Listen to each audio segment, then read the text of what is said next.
And finally as well, you've been drilling into what Tony Burke's had to say about IR changes and just what's marrying up here exactly. Yeah, the Workplace Relations Minister, Tony Burke, he couldn't have been clearer yesterday on the program when he sat down with us about his claim that only 67,000 workers will be affected by his labour hire, so-called same job, same pay laws.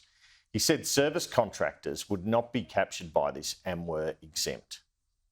Service contractors are carved out unless, and we needed to have this unless the service you're providing is effectively labour hire.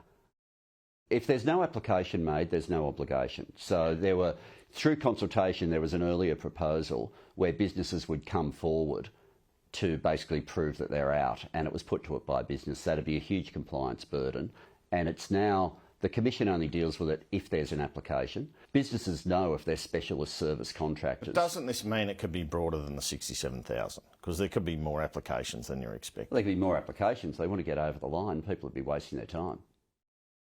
So a close read of the legislation, however, suggests that while the Fair Work Commission must consider, in terms of who's captured, whether or not service contractors are, service contractors aren't exempt as such.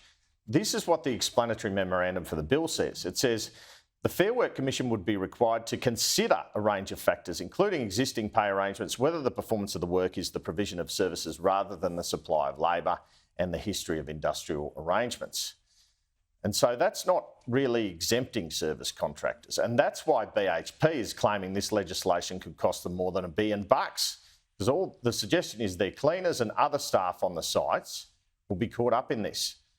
So the fine print suggests they could be, Tom. There's a lot more to go in that debate.